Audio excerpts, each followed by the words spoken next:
Hello students, Miss Jen here. Welcome to our first content day of our Religions of the World chapter. Today we're talking about Judaism, the Jewish people. Let's get into it, shall we? Content-wise, Judaism is a very old religion.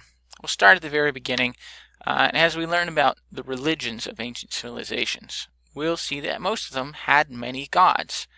Belief in many gods is called polytheism. So poly, many gods.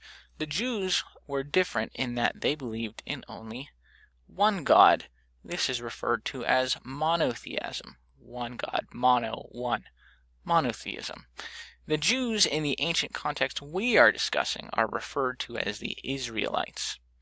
Anyone somewhat familiar with Judaism, or even the Old Testament of the Bible, will have a lot of prior knowledge on some of the stories we'll briefly touch on in this lesson, talking about Judaism. Let's talk about the beliefs of Judaism. So the Israelites have a belief that God is present everywhere, is in control of Israel's history, and has a plan for the people of Israel. The primary document of Judaism is the Torah, which has 5 books: Genesis, Exodus, Leviticus, Numbers, and Deuteronomy.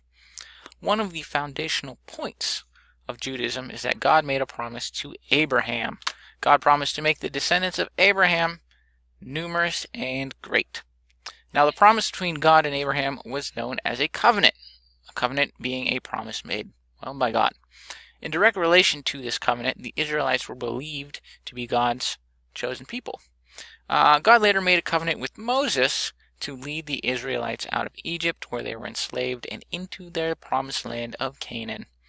God, on the way, gave Moses the 10 Commandments, which are the foundational rules of law found in Judaism, and then, in turn, Christianity. Here's Moses receiving the 10 Commandments. Now, the Israelites had prophets that greatly impacted their lives. Prophets are religious leaders who communicate to the people the directions God wants them to follow. The prophets told the Israelites how to basically act and behave and live their lives.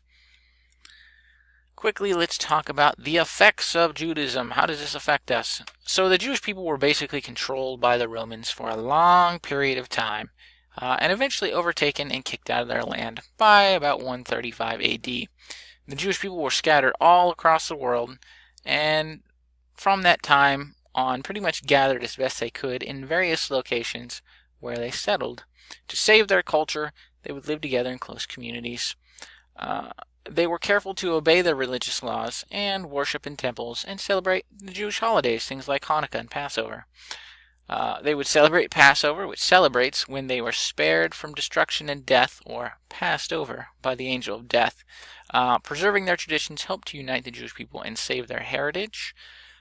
Judaism had an important influence on 2 other major religions of the world: Christianity and Islam. All 3 of these religions are monotheistic and respect Abraham, Moses, and the prophets as important religious figures. Judaism, Christianity, and Islam all claim Jerusalem as their homeland of their respective religions, and for this reason the area surrounding Jerusalem, as well as the relationship between all 3 religions, has been a source of controversy and debate for some time. Now, the Israelis they live in Israel, modern-day Israel, which we'll learn about way down the line in world history. They're still all over the place, but they do, have their own country now, Israel, which is also a point of contention. To learn more about Judaism, because we only scratched the surface today, that's all we're going to get into, you can either read chapter 6 in the textbook. There's a whole chapter on this, or I linked a video in from ARC, so you can watch it. It was a YouTube video. I uploaded it so you can watch it. Called Judaism 101. It is, how long? I guess 17-minute video. If you want to learn a lot more, it's still the basics, but it's a lot more than this 5-minute video. That's it for today. The basics of Judaism. On the very next page, we have a simple quiz with a couple attempts if you need them. That's it. See, we're not diving too deep into any one religion, just skimming the surface. What's their book? What's their God? Do they have any prophets? What are their main rules? That kind of thing. That's it for today. If you have any questions, please let me know. Otherwise, have a good one, all right?